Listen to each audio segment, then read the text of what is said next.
Buenos días y bienvenidos a todos. Good morning and welcome, everyone. Welcome to a community that is dedicated to providing spiritual tools for living a happy and full life. My name is Karina Shear, and I am the spiritual director and founding minister here at the Center for Spiritual Living, Puerto Vallarta. If you would like to join us for the live Zoom meeting, please contact me for the link and the password, or go to our website, www.cslpv.org, and you'll find the links on both the landing page as well as on the weekly talk section.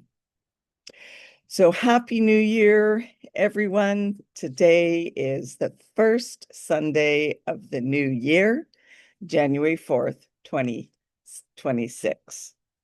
And our new theme for this year is Open at the Top.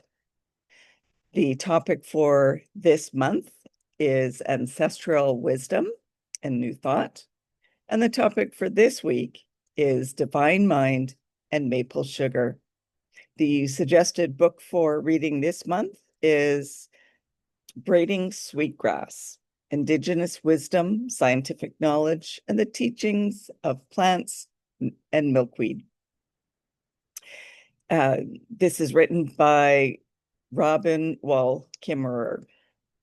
So at this time, I would like to once again truly welcome everyone, including those that are new to our teaching and to our center here in Vallarta, whether you're watching it on the replay or joining us live.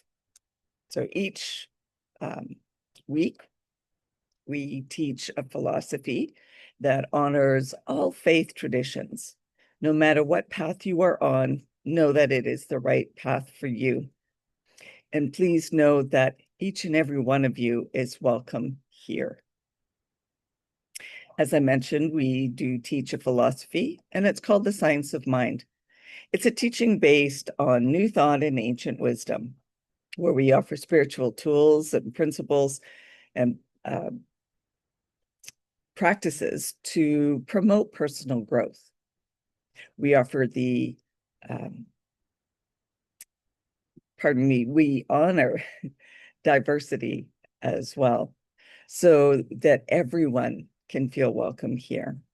When Dr. Ernest Holmes founded this teaching, he had studied both Eastern and Western spiritual texts in order to create the Science of Mind, which focuses on the individual use of this powerful thing called the mind.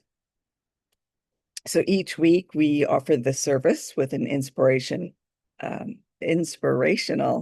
message, and we meet on Zoom at 10 a.m. as well as in person at 12 noon. And as you may already be aware, we have found a new location that we gather in person. And I'll tell you a little bit more about that at the end of this talk. So as we do each week, let's review our purpose, vision, and mission statements. We have a grand purpose here each week, and that is to awaken and celebrate diversity and to love and serve our community. We do this by means of our vision, creating the life you desire. And this is supported by our mission to provide spiritual tools for personal growth and transformation. And now we will continue with our opportunity to read from the Creative Thought magazine for our affirmative prayer for this week. And just to remind you that the Creative Thought magazine is no longer in publish. So I'm reading from the January 2014 edition. And so today is Sunday the 4th. So I will actually be reading from Saturday, January 4th, 2014. And just a reminder that affirmative prayer or spiritual mind treatment, as it's known as, is always done in the first person. So I invite you to just gently close your eyes and take these words as your own, if you so choose. There is only one ultimate cause, God as law of mind. It is perfect in every way, being infinite goodness as every aspect of life. This creative source resides in, through, and as me, bringing forth a completely fulfilled expression.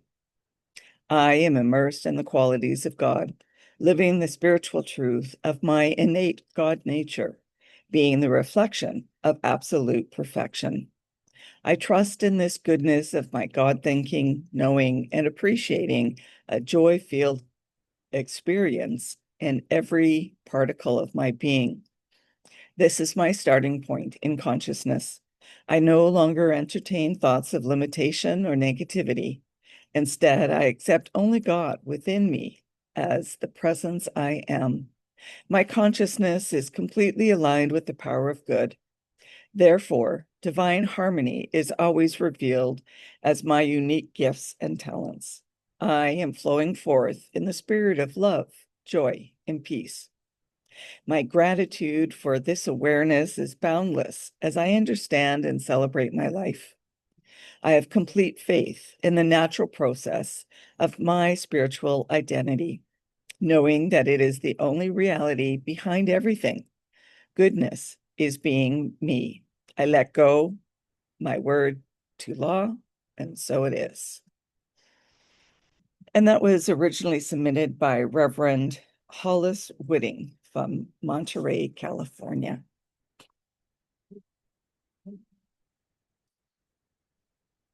And so I'd like to start with this quote from Ernest Holmes.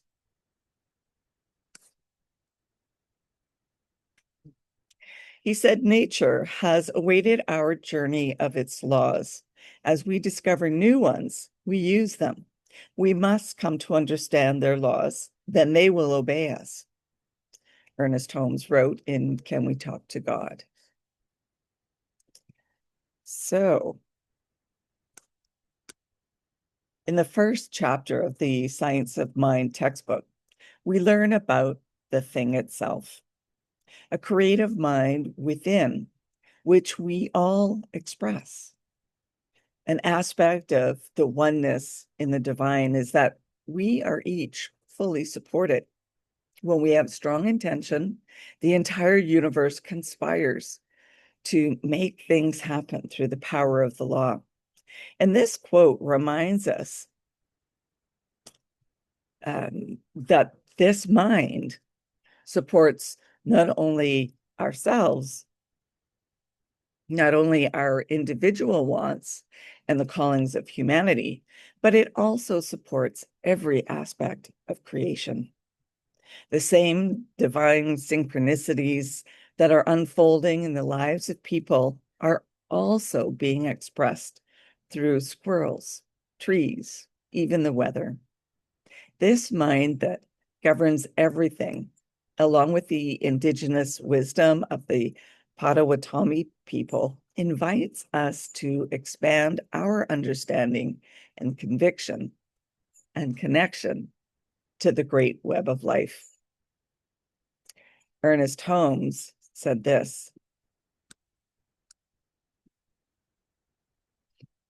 "The very power by which you bring negative conditions into your experience is the very power by which you can also bring good conditions. Ignorance of the law of mind excuses no one from its effects."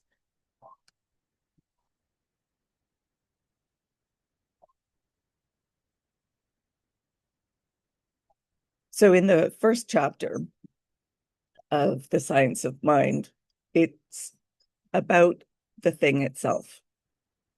And it introduces us to God as the one mind of which we are all part.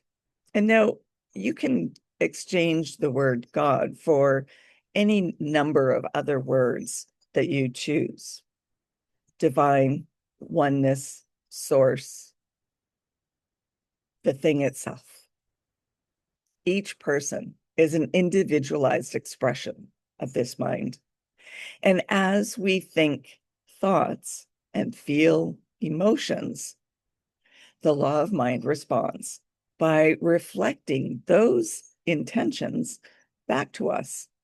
So, in this way, the universe supports us, conspiring for our good, rearranging the world and creating synchronicities to make a way for our intentions.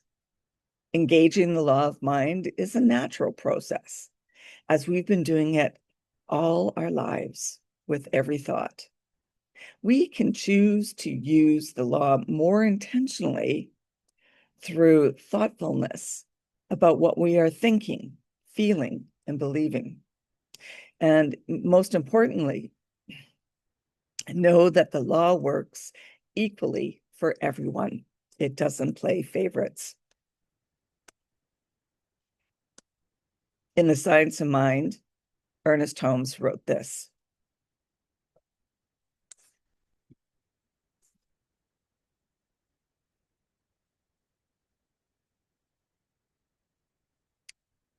the very power, let me just double check that I didn't miss one.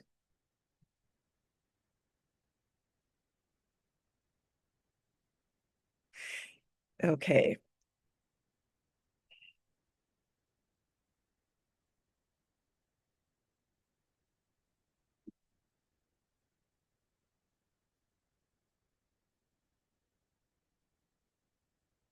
The mind which we discover within us is the mind that governs everything. This is a thing itself, and we should recognize its simplicity.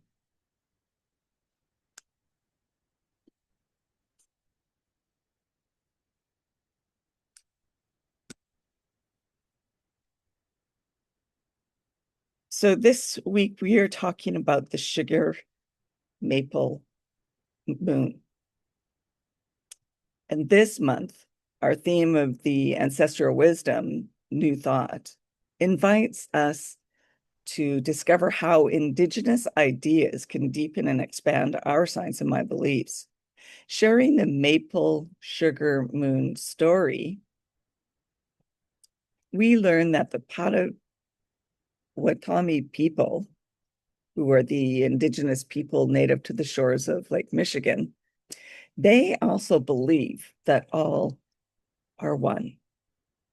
And while the science of mind specifically includes all of humanity in the oneness, the Potawatomi deepens this concept to the interconnectedness of all that is, every plant, animal, and natural object included. And this worldview is reflected through compassionate, generous, and respectful relationship with every resident of Turtle Island, the name for North America. As the one mind governs us all, it supports us all through the law of mind. The synchronicities of life appear through all of nature. And it's not just for people, but truly for all creation. Ralph Waldo Emerson said this: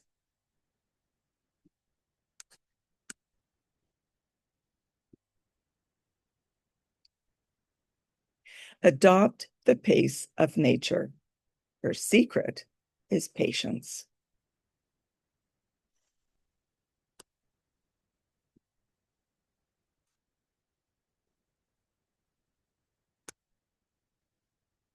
And that brings us to the synchronicities in the unity.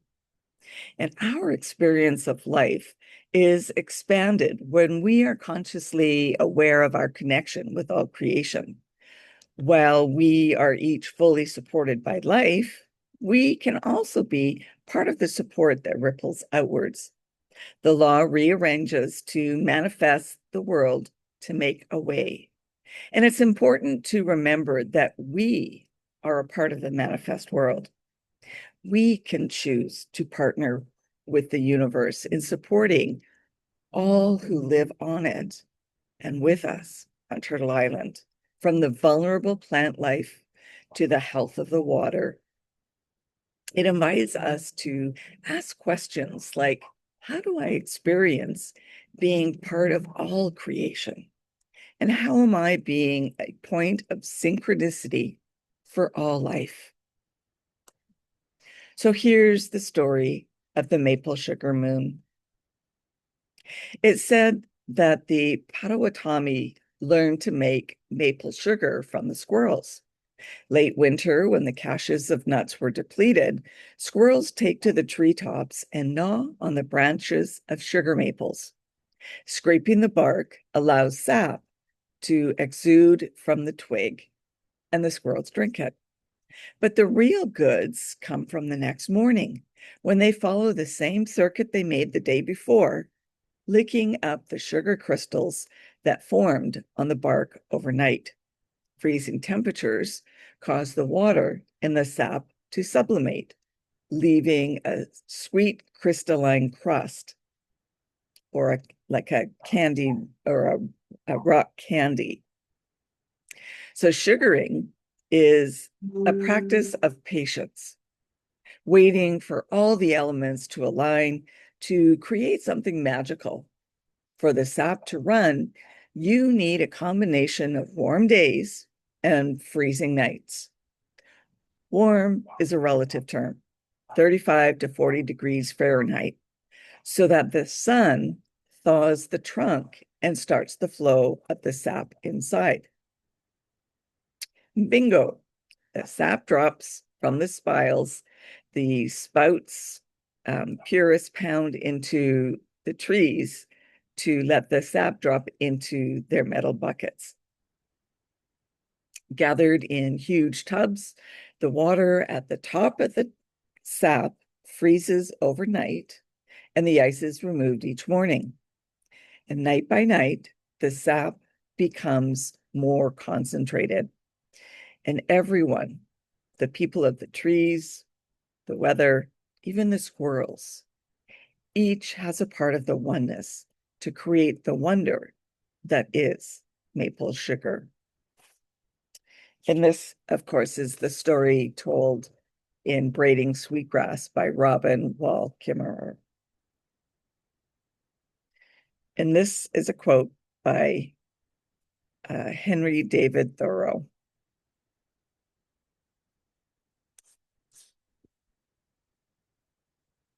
Live in each season as it passes.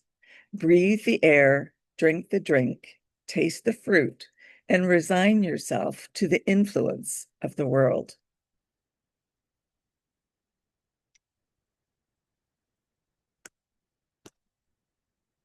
So yes, it's important to take in the food supplies that nature provides during the season that you're currently living in. So eat apples during apple season. Eat apricots in apricot season. Eat fresh tomatoes off the vine during the summer and the harvest season. And it carries on. So just recognizing what food is most abundant in which season, and eat those when they are so abundant, to be in sync with the seasons and your body. So in conclusion, as we connect with this core tenet of science of mind, we are invited to remember that in this oneness, we are all people, indeed, all inhabitants of life. Oneness is with allness. All of us are part of that oneness. With our thoughts, beliefs, and actions, we use the law in co-creation. In addition to our own experience, our choices impact our world and all who call it home. So remember to create with the good of all in mind. And reflect on this during the coming week. Reflect on your connection with the natural world. How do you experience your oneness with all of life? And how can you expand your awareness of the diversity of creation all around you? Things to ponder. And I'll leave you with this final quote from Sri Aurobindo.